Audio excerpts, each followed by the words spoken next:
Alright, let's see here. This first couple minutes is kind of a mic check here for anyone watching. 1 second here.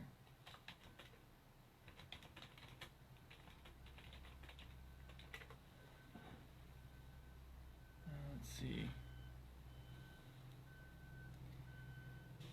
Yeah, so just want to.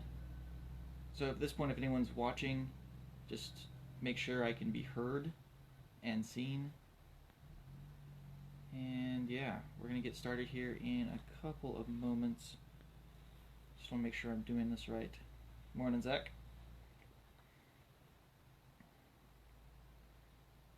Okay. Awesome, perfect. That is good to know. It's the first time I've ever done anything live on Facebook, so it's kind of like a figuring out what I'm doing. Remarkably simple, actually, so that's good. All right. Good morning to you all. Thank God it's Friday, TGIF. So here's an interesting observation I was just thinking of was, so I'm live in the north suburbs of Chicago. Naturally, of course, I'm part of the Greater Milwaukee Fellowship, which kind of made me think, wait a minute, where does the Chicago area end? And where does the Milwaukee area begin? Because technically I'm part of Chicago, but I'm actually, I think, closer to Milwaukee's downtown than I am Chicago's downtown. It seems like it's just all kind of one sort of thing. So we should start calling this area Shiwaukee or something like that. All right. Let's see. Give another 30 seconds. All right, so that's Kenosha, Racine. That's kind of the border between the two. Good to know. Good to know. So,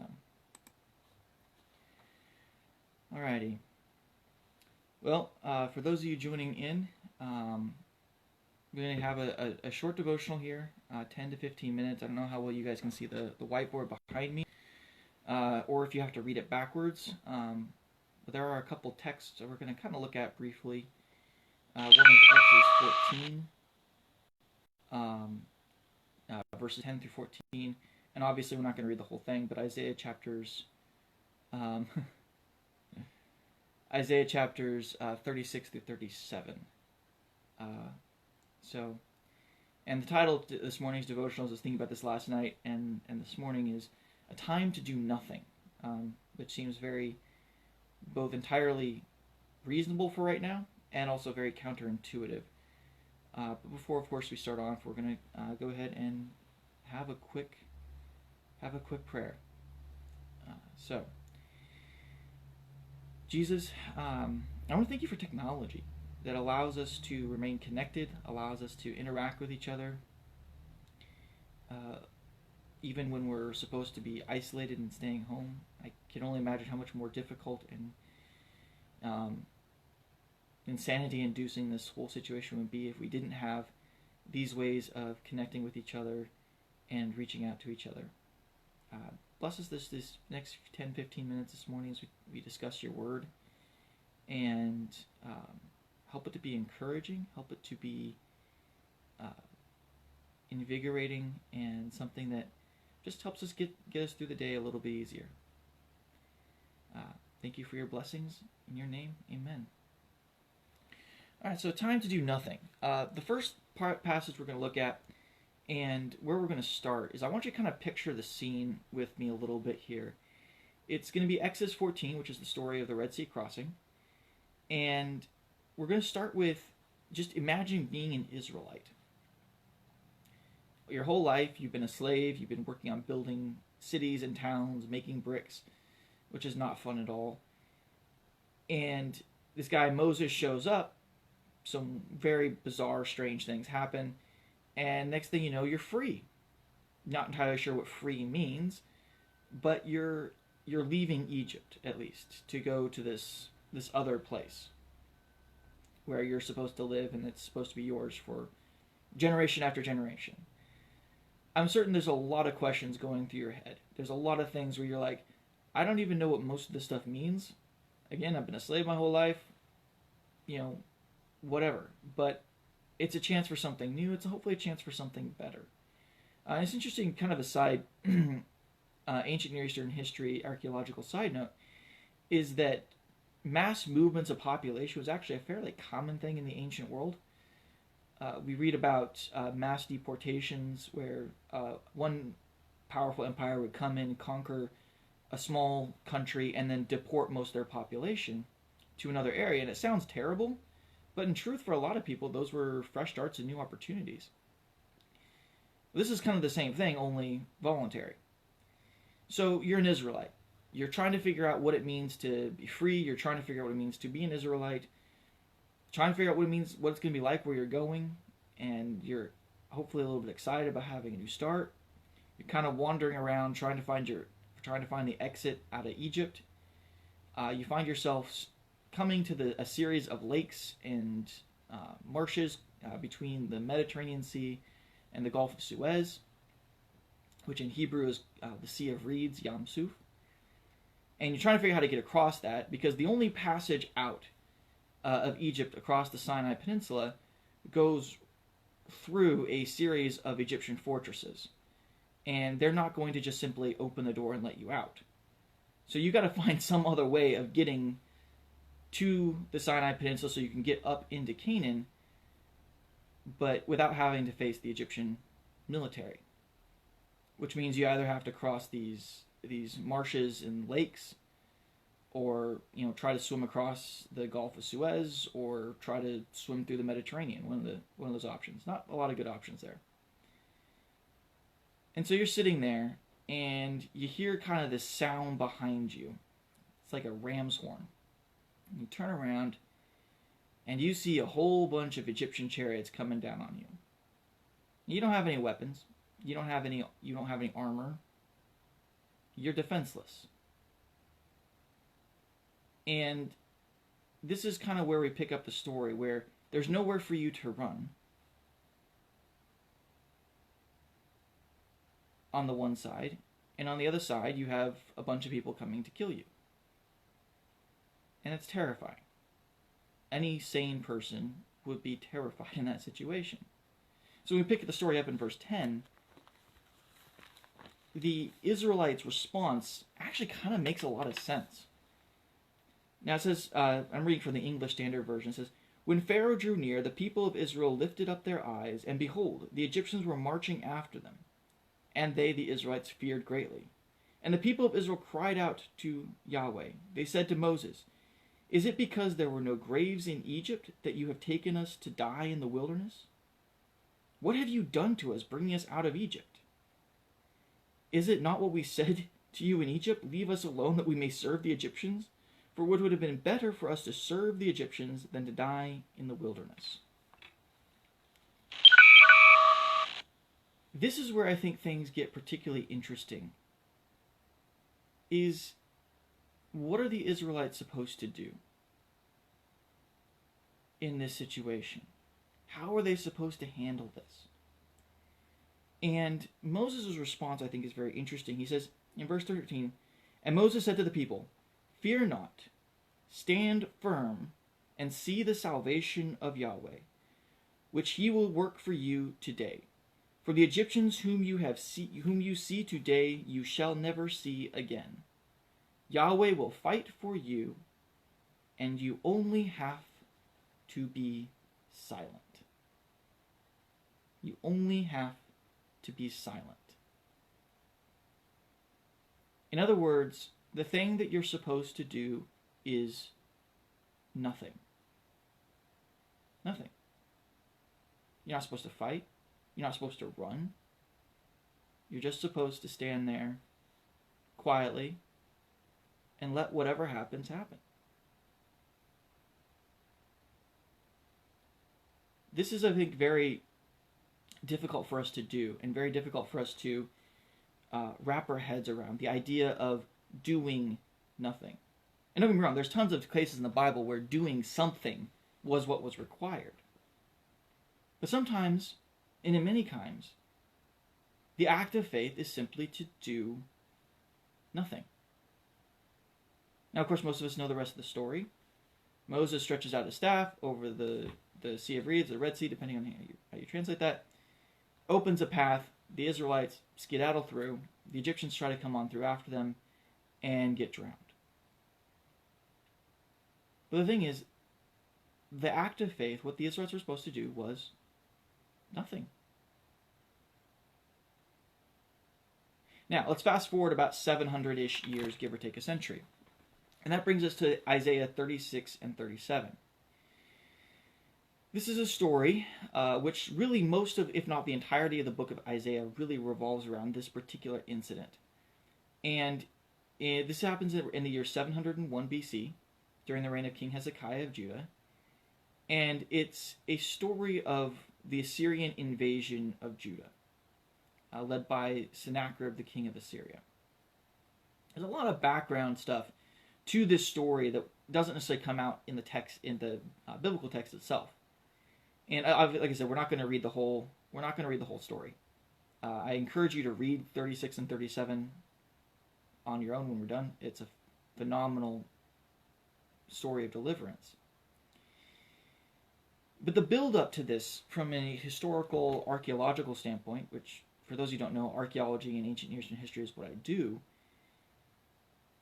The build up for this is that about 20, let's call it, now it's actually about 30 years before this incident, Judah, under Hezekiah's father, King Ahaz, was under attack from Israel and from Damascus. And Isaiah told King Ahaz, don't do anything. Just let Yahweh handle it. And Ahaz's response was, no, I'm not going to do that. And so he basically sold Judah to the king of Assyria and made Judah an Assyrian vassal. Fast forwarding to Hezekiah. Hezekiah doesn't like being a vassal of Assyria. And so what he does is he starts organizing a revolt. And I mean, he organizes a revolt. He allies with Babylon. He allies with the Philistines, sometimes unwillingly. He allies with Moab and Edom, Tyre, Sidon. And if these sound familiar, they should, because these are all people that the book of Isaiah prophesies against, all of whom are allies of Hezekiah, not enemies. How he allies with Egypt. Hezekiah builds this massive multinational coalition to take on Assyria. And in addition to that, what we can see archaeologically is Hezekiah engages in a massive building project and a massive siege preparation project. There are these remarkably uniform, about this big, jars that we can find that all have this very unique stamp on them that says, in Hebrew it says Lamelech, which means belonging to the king. So basically Hezekiah went around for decades, for years, collecting as many supplies as he could, setting up in these store cities, preparing for a siege. He had grain, he had oil, he had fruits, nuts, the whole 9 yards, all ready for this huge rebellion against Assyria. He fortified all his key cities. Again, he made all these international alliances. Hezekiah went all out in preparation for revolting against Assyria. And literally none of it mattered. Sennacherib comes to the throne around 703 BC. And immediately the revolt starts. And Sennacherib promptly destroys everybody. Smashes Babylon, marches through modern day Jordan and Lebanon and Syria down into Israel. And one by one, every single one of Hezekiah's allies either is defeated or surrenders without a fight to the Assyrians. Sennacherib faces off against Egypt and beats them. Within a year, after 2 decades of preparation, Hezekiah stands alone against the might of Assyria. And in all of that, Assyria promptly levels almost the entirety of Judah. Sennacherib boasts that he destroyed 46 walled cities, the most important, of course, of which was Lachish, that he smashed to pieces and put a big, huge mural of it in his throne room. You can go see that in the British Museum today. And archaeologically, we see Sennacherib wasn't using hyperbole. For several decades, almost 70% of Judah's population outside of Israel is gone. There are dozens of villages and towns that are destroyed and not occupied again for decades, if not ever again. Sennacherib boasts of deporting 200,000 people in his campaign, which, that may be a little bit much, but he certainly got rid of the vast majority of Judah's population during his invasion. In Isaiah 1, Isaiah describes Jerusalem as a hut in a cucumber patch. Hezekiah had put forth decades worth of effort, decades worth of planning, decades worth of preparation. He had done everything he could to take on Assyria, and none of it mattered. In the end, it was only when he did nothing, except ask Yahweh for help, that Judah was saved, or really Jerusalem was saved. And again, I'm not saying that we should never ever do anything. But there are plenty of times when doing nothing is the act of faith. And by that, for our situation here and now, doing nothing simply means staying at home. It means being at home, going about our daily routine here in our houses. Sometimes you see people trying to make these grand gestures of faith by going out and meeting together anyway, despite the advice of the medical community. But that's not faith. And that's not the faith I think we need right now. This is a time to exercise faith by simply doing nothing. No hoarding, no bunker mentality, but no trying to go out and conquer the world while it's falling apart. That's the kind of faith that God will reward. And that's the kind of faith I think we need right now. So as you go through today, as we prepare for Sabbath and think about the fact that we're probably going to be having church online again, just remember that in doing so, you are exercising the best kind of faith that this world needs right now. The faith of doing nothing and letting God handle the things outside of our control. He's not asking for some grand gesture. He's not asking for some bold action on our part. He's simply asking us to hang in there and do nothing. All right, so that's what we got for today. So I'm just going to close this with prayer real quick.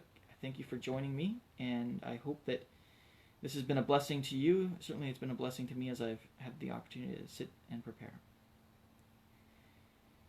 Jesus, give us the courage to do nothing today. Not literally nothing, but to exercise the faith of doing nothing.